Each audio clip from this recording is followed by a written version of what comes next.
Hello. Howdy. And hello to the dude with the mouthwash behind you. Yeah, Um, he just left.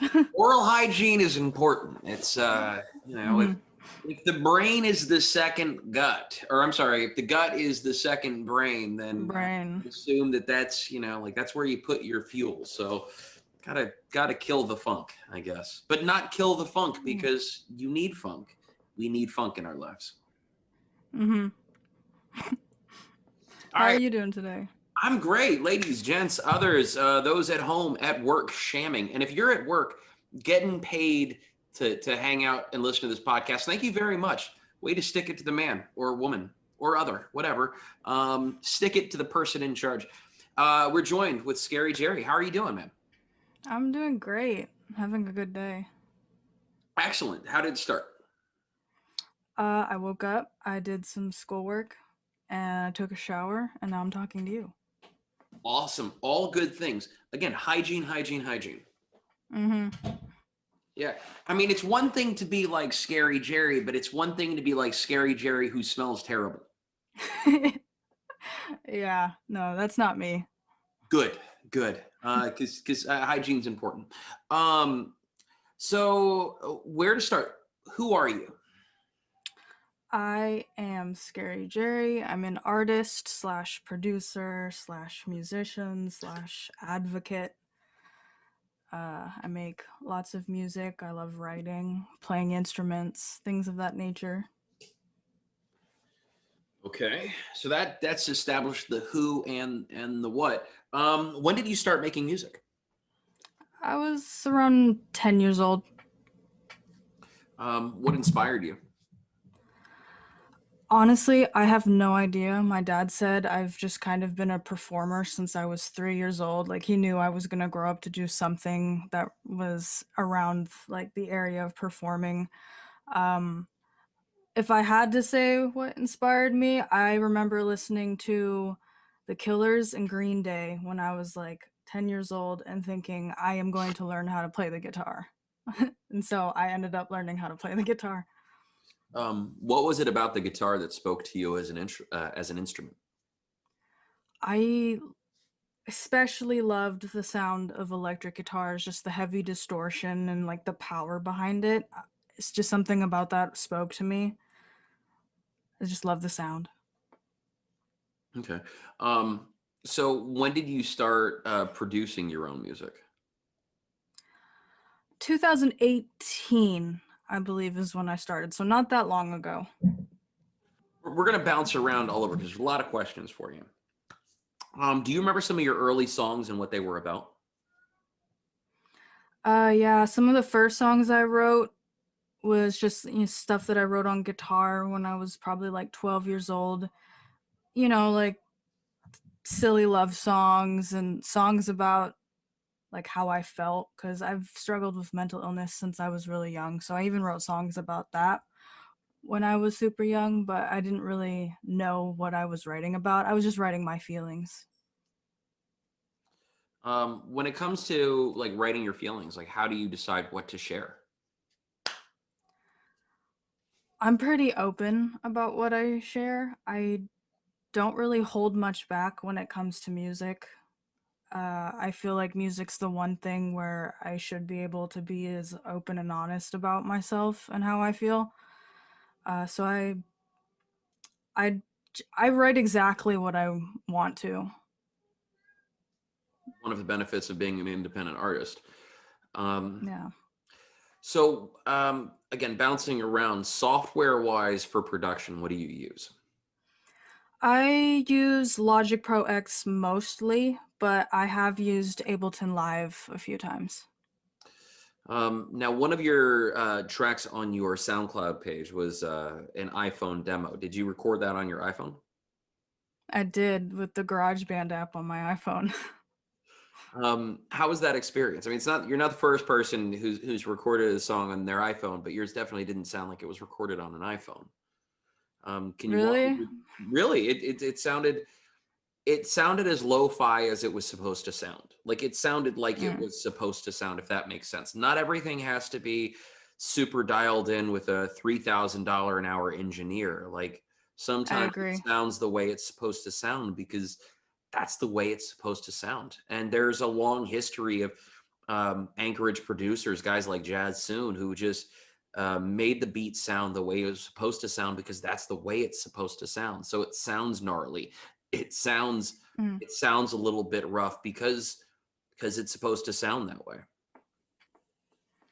Yeah. I I don't always like having super high quality productions. Sometimes I really do just enjoy recording a song like at the piano with my phone. Because it's just really raw. I kind of like the rawness behind it. But yeah, I just basically I went into the GarageBand app on my phone and I pressed record and I played the whole song through. And then after I was done, I added a little bit of reverb through the app and I think some compression, and that was about it. And I just exported. Well, it was rad. I enjoyed. Thank you for sharing that. Of course. So how do you decide what songs to share? Like it just hits you a certain way, or do you just I don't know. How do you work? I'm very like spur of the moment when the creativity hits. Sometimes I'll sit down and try to record something, but half of the time that just doesn't work for me. Like it works sometimes, but most of the time, like I have to be in a specific mood, like in a creative mood, inspired. And that's when I'll sit down, whether it's like at the piano or at my computer to make a beat.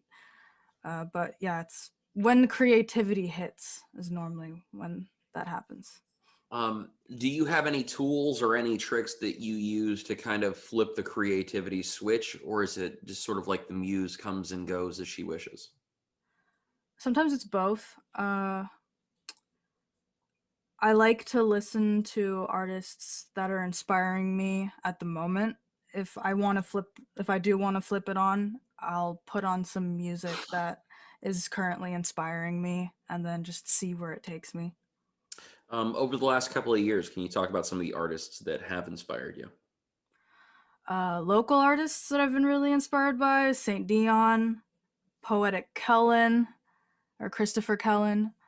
Um, Artists that are not local that I really, really enjoy are Norwegian artists. I love Aurora, Wardruna, and this band called Kalandra. Why Norwegian artists? They just have really interesting music. I love the way that it sounds. It's very it's powerful in a way that just seems more natural. It's hard to explain. They just have really interesting music that's very like attached to their culture and their roots, and I think that's really important in an artist is to have that like connection. Like for Wardruna, for example, they use a lot of like really really old instruments that don't really get used a lot other than like in Scandinavian uh like artists and stuff, like their native instruments that their like ancestors used to use. Do you think that that has to do with geography and climate? I mean, we're very similar to being in Alaska. You know, we have a lot of the same weather patterns. Yeah, Um, I definitely have noticed that I'm very inspired by nature and so are they, and the way that their lands looks almost like Alaska. It's very similar weather, similar forests, and just I feel very connected to nature, and Norwegian music is very connected to like nature too. okay. Um, uh, no wrong answers. I mean, like I get into like German hip hop. Like that's kind of what speaks to me. I understand the language, and so when you have producers that come from all over the world, if you have a producer that was born in Turkey or his parents are from Turkey, like his musical background are going to be like those instruments, and those are the things that he's going to bring with him.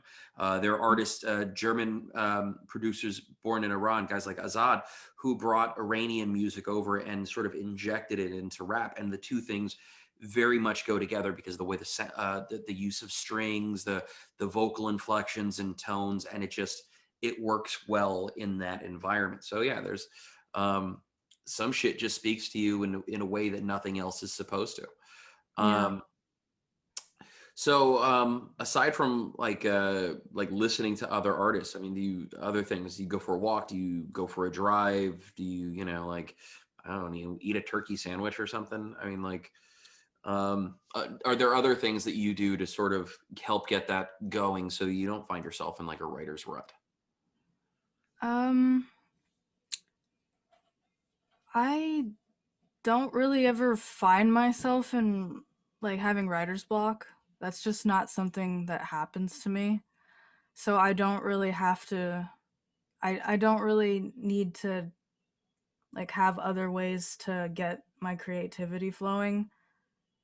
Um it's really just mostly I just listen to other artists that inspire me, or I'll take inspiration from things like my day, whatever it is I'm going through, like what's giving me the most anxiety. Maybe I might use that as a way to channel emotions and get creativity flowing. But for the most part, for example, I'm really, really good at coming up with melodies. So I can hear a track and I can come up with like a hook immediately. That's just something I've always been able to do. It's like my pride is that I can just come up with hooks like right there on the spot. Okay. It's just a gift, I guess. How therapeutic is it therapeutic, or is it frustrating doing the nuts and bolts of the production, the mixing, the listening to a drum for the 10,000th time, trying to figure out whether or not you want to add a reverb to it? Do you find that that's therapeutic, or do you find that that's a pain in the neck, or takes away from the creative process? Both. I personally love the mixing mastering aspect of producing music. That's like my favorite part is making everything sound like cohesive, or maybe I want to put something more towards the left ear or to the right ear, like create that like sound space. I love doing stuff like that, but every now and then when you're trying to perfect a track and you've listened to it over and over and over again, it can get frustrating because sometimes you'll not be hearing the things that you need to be hearing to fix, and then other times you'll be focused too much on something else, or me personally. So I tend to like to take breaks in between. Like it takes me a long time to work on one track because I like to take my time with it, just because I don't want to tire out my ears. And so I'll work on something, take a pretty long break, come back to it, work on it more. But then other times I'll get a track done in like 2 hours. It really just depends. I don't have like a set way of doing things. It's very spur of the moment how I feel things should go as I'm doing it. So sometimes I take my time, other times I'm super quick with it. But yeah. As far as producers, are there any specific producers that stick out to you as an inspiration or motivational? Uh yeah, Phineas. I love the way Phineas produces like all of Billie Eilish's tracks. He produces them and they're very simple, but they're not too simple. It's a really fine balance and I enjoy that. I also really love Black. He produces a lot of his music too, and I love the way his music sounds. It's amazing. So Phineas, Black, and I don't know who produces the Weekend stuff, but I like a lot of the Weekend's tracks too. So whoever does production for him, I also really enjoy. Okay. All right. Now, if I'm not mistaken, Phineas is her brother. Mm-hmm. Okay. Yeah. Um, one question that I had was there seemed to be a change in your artistry. You have your stuff on SoundCloud, where you went from rapping more towards singing. Um, what was behind that? So when I was doing more of the rapping, it was because I was hanging around a lot of rappers, so I was heavily inspired by them, and that's why I was doing more rapping. I don't really consider myself a rapper. I don't think I even sound good when I rap, but I'm definitely more of a singer, so I gravitate more towards that because it's what I'm good at.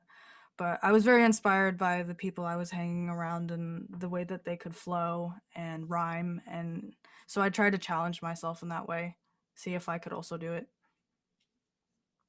Um, are there any other artists that do that that you're a fan of that can kind of go between the singing and the rhyming? And is that maybe something that you would want to go back to? Um, Definitely something I would want to go back to. I I really like challenging myself that way. I feel like if I really practiced, I could get good at it. Saint John, I love how how he's an amazing singer and an amazing rapper. I love that quality about him, and he's very fluid with it. Terrible cheesemaker though. One of the things that he prides himself on, which I don't understand because he sucks at it, is making cheese.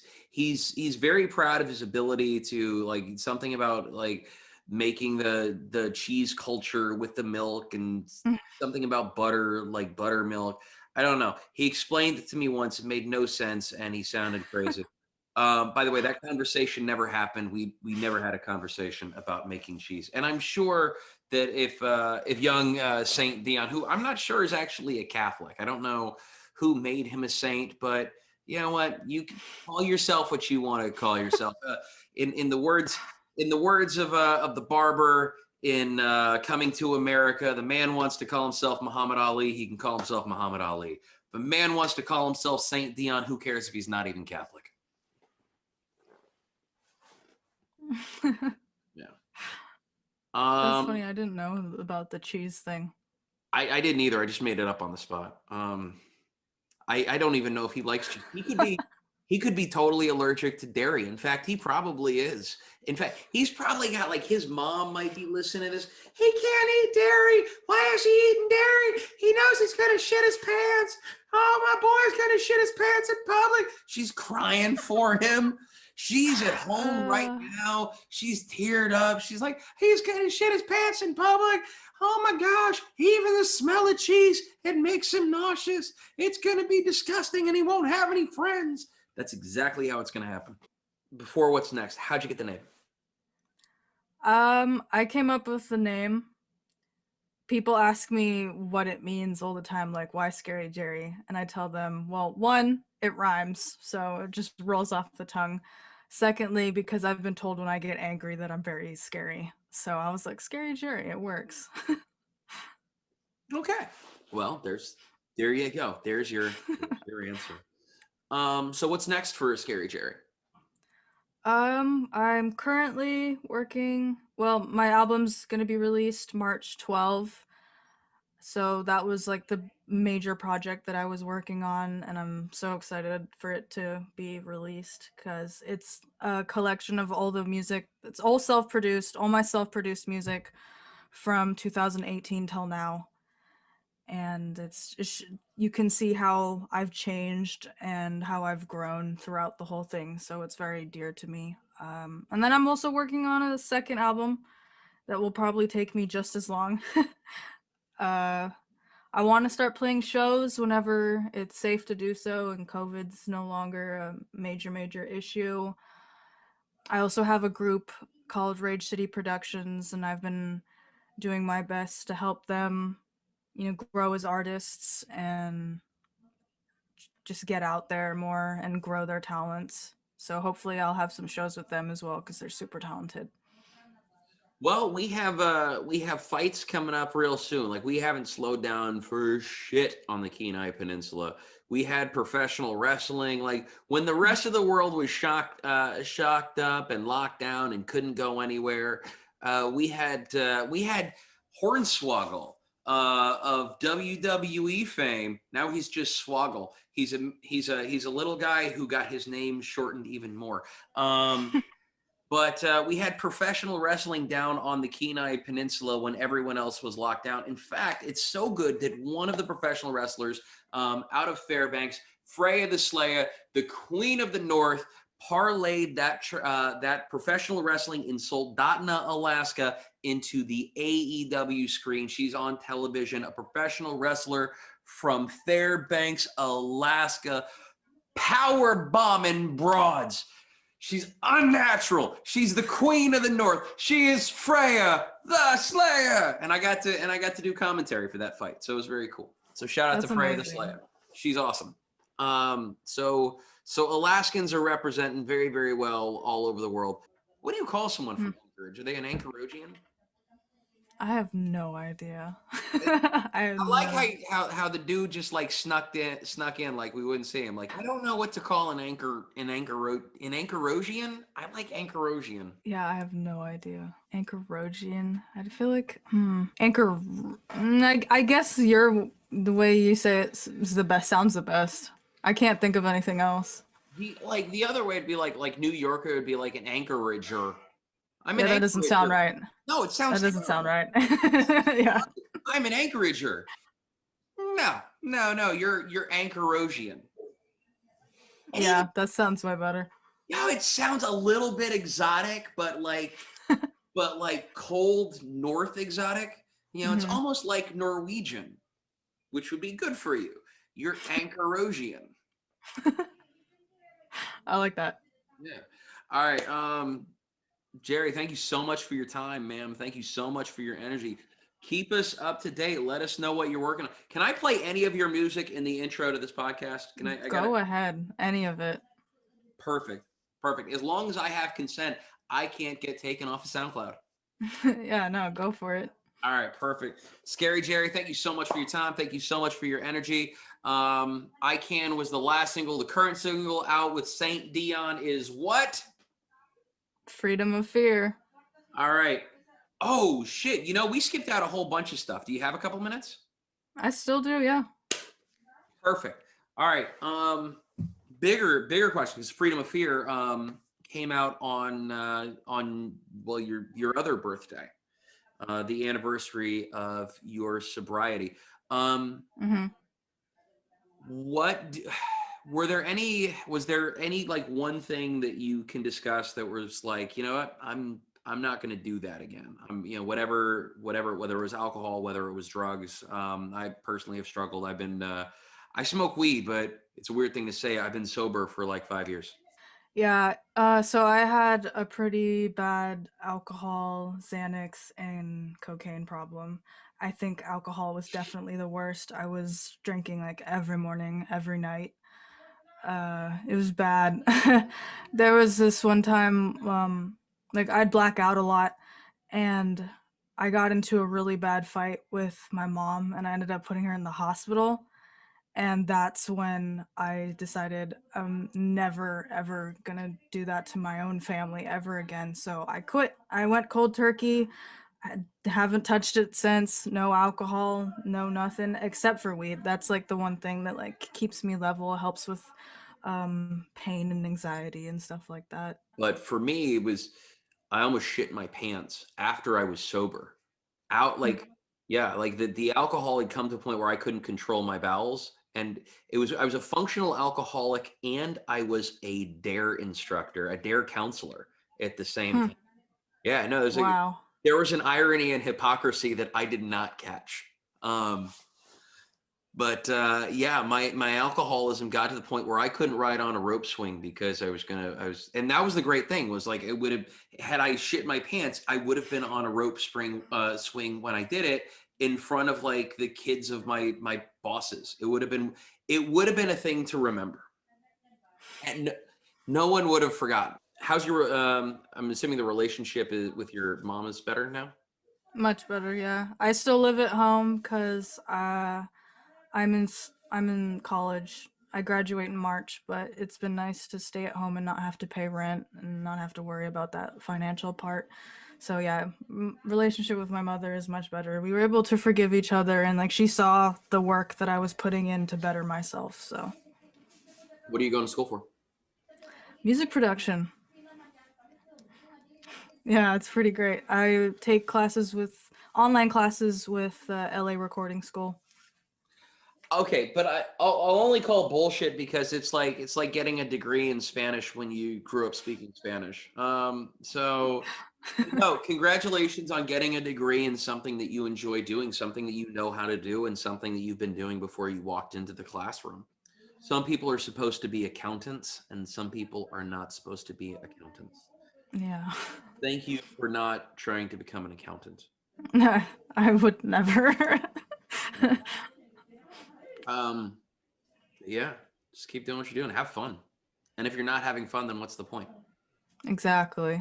Miss Jerry, have the best day ever. Enjoy the rest of Thank your you. weekend. Hang out with people that you enjoy hanging out with. Is there anyone you want to give a shout out to? Shout out to you for having me on the podcast. Shout out to Saint Dion. He's like he's my buddy. I'm so glad that I've had him. He's put in a lot of good word for me. Shout out to my mom, my dad. Yeah. Shout out to my sister. Bridget. Shout out to my fiance. Shout out to Jerry's fiance, coincidentally also named Jerry. It's weird. Um, Yeah. Interesting though. Professional fighter Paige Van Zant, who fought last night. Her husband Austin Vanderford, also a professional fighter from Ninilchik, Alaska. It never made sense to me that they never hyphenated their last names. If your last name is Vanderford and your wife's last name is Van Zant, you should hyphenate last names and be Van Zant Vanderford, or combine them, Van Zanterford. Yeah, I'm actually gonna be hyphening my last name with my fiance's. I hope they're cool. I hope they go to, I hope it's like Dangle and Berry. Yo, you could be Jerry Dangleberry. I don't know about that. I It's a mean, little. Martha Fokker. I don't know if Mm. maybe that's before your time. I don't know. No, I've seen it. Okay. All right. But you've never heard of Portishead. All right. I have. I just never listened to the music. Um, I'm just going to assume that by the time the people listen to it, maybe in their sometimes in their life they've heard Portishead. And have you had a chance to listen to it yet? No, I've been busy, but it's in my list. I have like I have a list of things I need to listen to. As you should. As you should. Everyone has a list that they should be listening to. Scary Jerry should be on everybody's list right now. And Jerry, I appreciate you putting Portishead on yours. Very cool, similar energy. Except you do all of the production rather than singing and not doing production. All right, Jerry. Thank you so much for your time. Kick today's ass. Don't let it kick yours, and have fun.